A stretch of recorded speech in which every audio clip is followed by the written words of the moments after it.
Hello and thanks for joining us. My name is Ian Stroud. And my name is David Malone, and this is Hyperland.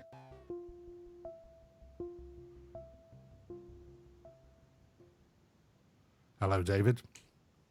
Hello, mate. So you want to talk to me about smart weapons? I do. I want to talk about...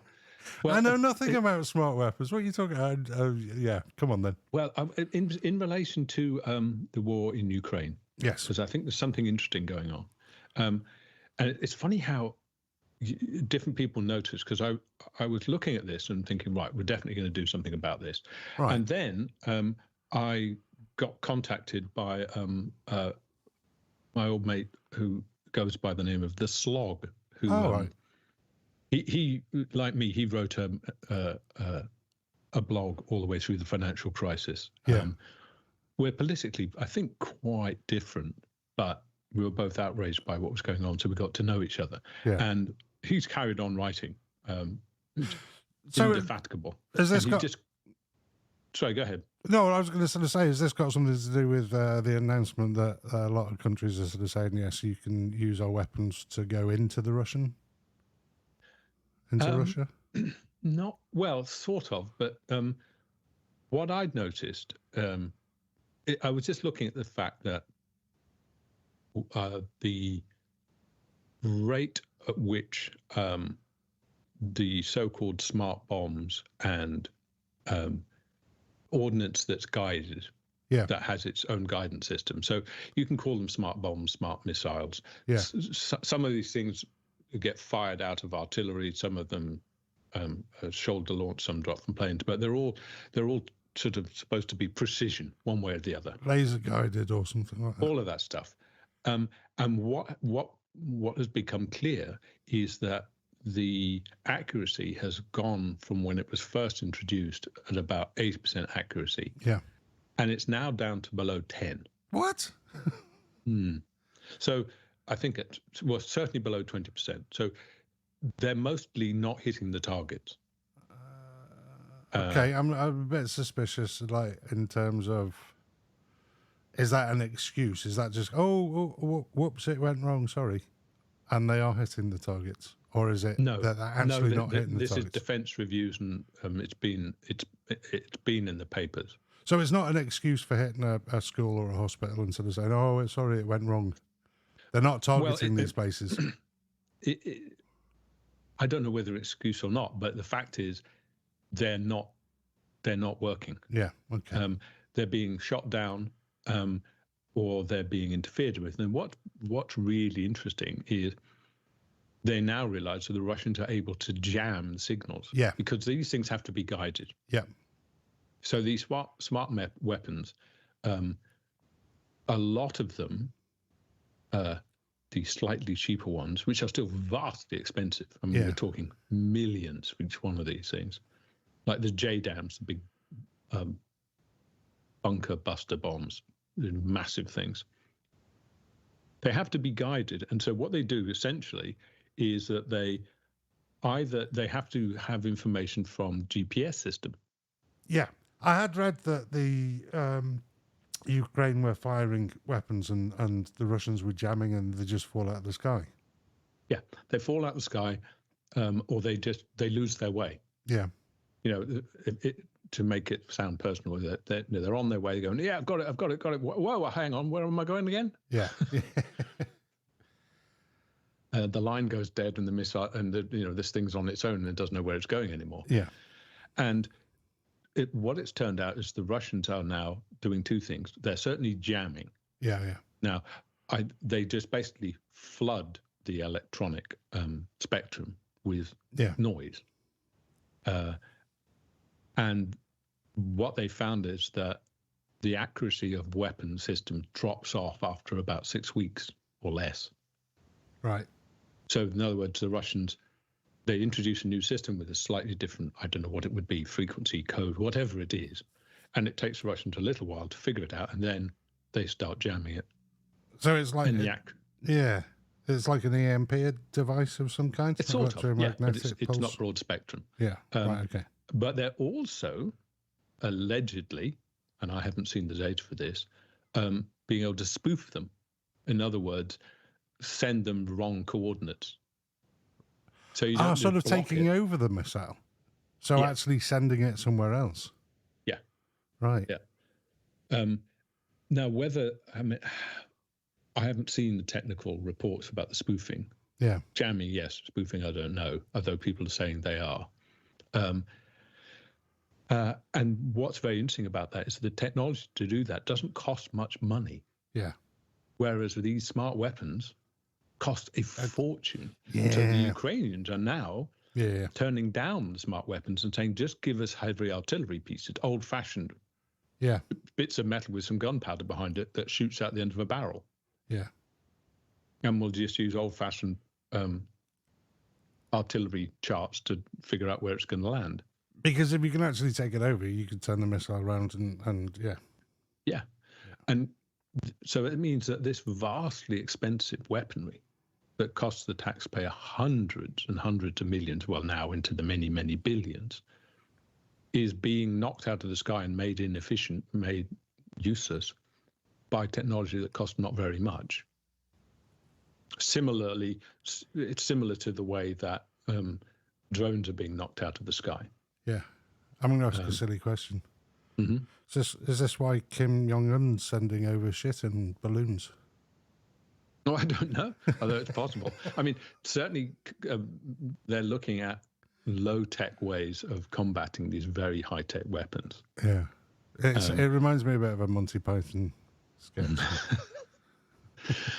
And so the Slog also had a post very recently saying who or what took out the Russian Voronezh radar defense system in Donetsk, because they have this very sophisticated system. Yes. Which would suggest that the Americans are also playing at this game, trying to knock out each other's the sophisticated information system. Now, it won't be done exactly the same way. It's interesting it's happening in that way, and interesting that the Slog picked up on this as well. Yeah. So there's a new kind of system, and it's basically electronic. Yes. Yeah, so that you're interfering. What this has to do with smart weapons is, if you remember when we first talked about AI, I was saying that at the moment, all of the governments and all the agreements, and there aren't that many agreements, all governments will say, no, these are not autonomous weapons. You know, our Reaper drones, there's a human in the loop who's flying it. Yeah. Or even if there are drones which you don't fly. These, I forget what they're called, but the Israelis use them a lot. Where they just hang around in the sky. Yes. And then when they used to knock out other people's radar systems, when the radio goes on, basically it betrays where it is, and these things just drop out of the sky and target it. Yeah. So basically, no one's flying; it's doing itself. But still, all nations will say these are not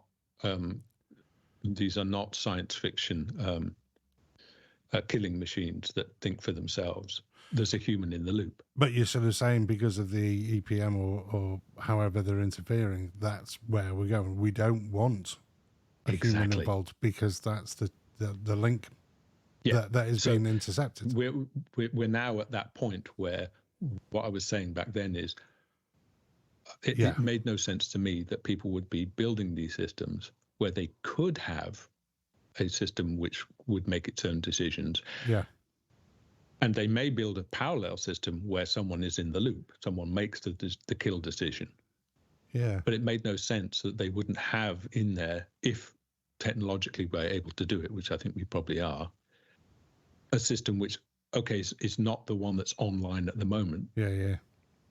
But is then. So either they must be now thinking, all right, we're going to have to flick the toggle the other way, so that now we don't need the human in the loop and this can make its own kill decision. Yeah. Or we're certainly going to be starting to build them because these guided weapons are not working. Yeah. They're being made obsolete in exactly the way that you'd expect them to be made obsolete. The weak link is interfering with the control signal. Yeah. And the cost as well. Well, exactly. If they're so expensive to manufacture in the first place, It's a bit Well, like Iran. Either you need to go back to old-fashioned dumb weapons that can't be interfered with electronically, which is what the Ukrainians are asking for. They said, give us some big old howitzers and 125 mil shells that go in them, that's fine. Or you've got to make smart weapons which are autonomous AI. Yeah. A bit like cruise missiles. So what dangers are you and the Slog seeing with that? Well, it would normalize the idea that we have to have these weapons. And, a weapon like a cruise missile, which has a map in its on board. Yeah. So, once you fire it, it's off. It follows the map. Yes. It's terrain map. That's as I understand it anyway. Okay. But what we haven't had are the sort of the science fiction killing machine that you say, go and kill the enemy over there. Yeah. And it has an onboard map and it has an onboard decision tree, and it can decide, oh, that's a tank and it'll just go and kill it, or that's a collection of enemy soldiers, I'll go and drop on it. And the decision is completely out of your hand. Once you've set the thing going, it's making its own decisions. But how and is people that? have worried about that because well, you then do have these automated wars, and you have systems which can. I think I'm probably thinking about it on an individual kind of basis and not on a larger collective basis. And what do you mean? Tell me what you mean. Well, I can't see the difference between getting the location of something and pressing a button and going with an old-fashioned weapon that would just then, right, these are the coordinates, fire. Then you've got no control of it.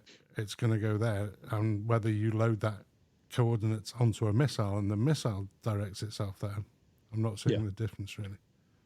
Well, I mean, obviously, old-fashioned artillery, you've got your topographical map, and from information you've got, satellite photography or airplanes or whatever, you know that there's an enemy battery over that hill. Yes. So you figure out the distance, and then you use basically, basic mathematics to say, well, this muzzle velocity at this angle, we'll hit it, and I don't need to see it. So you just pull the lanyard, and boom, off it goes. Yeah. World War I artillery. Yes, totally. And the difference with the smart weapons is, they can be much further away. You can launch them from an aircraft carrier 60 miles away, and it wends its way through a city and drops on what you think is an enemy installation. Yeah. At the moment, you have someone guiding that Reaper drone, and there's a feed either from the drone or from satellite going with it, so that the person flying it can say, we're wrong. That's actually it's a large wedding gathering, or it's a school, it's a marketplace, or it's a school, and says, well, I'm not dropping the bomb there. Yeah. Whereas the automated system just says, unless you've got software that can say, oh, I recognize that that's a man and a woman getting married, I'm not going to, it's just going to annihilate them anyway. Yeah. And you get further into the whole dystopian sort of automated wars. That's what I'm sort of saying. I can see it on the larger automated kind of like, right, we're at war with them, and then set all our missiles off and let them find the locations and targeting.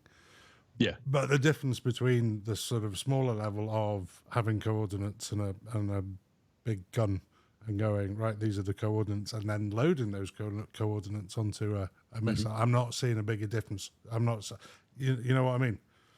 So you press go, and then you might get intel that says, actually, like you said, it's a wedding going on, and it's too late because it's gone. Yeah. Well, I mean, the difference essentially is conventional artillery gets deployed in a war. Yeah.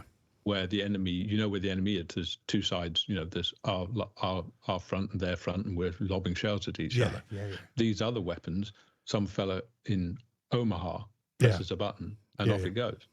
Yeah, I mean, That's the difference. yes, and that goes back to my fear of the AI. I wasn't afraid of AI, but I'm afraid of the people that are behind it, that are pushing the buttons.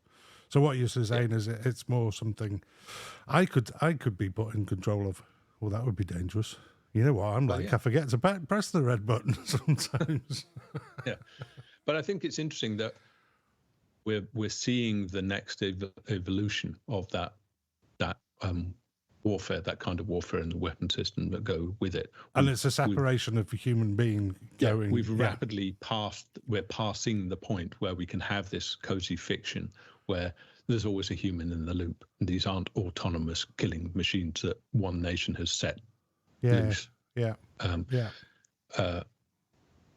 I think that's a point which it is a dangerous step to take, and it looks to me like we're going to take it if we haven't already. Well, who's this Mr. Slog? Can we get Mr. Slog on Hyperland? Yeah, I've asked him to, because I think it would be. I'd like to talk about revolutions. Oh, yeah. And I'd like to talk to the Slog about it. Yeah, because we were both writing during that moment where people in this country actually start to talk about. Yeah, this was your Golan blog. Yeah. So well, I've got some more clips as well that hopefully we'll get up on YouTube as well of those days. All right, mate. All right. Well, thanks for that. Until next time. See you in the next one.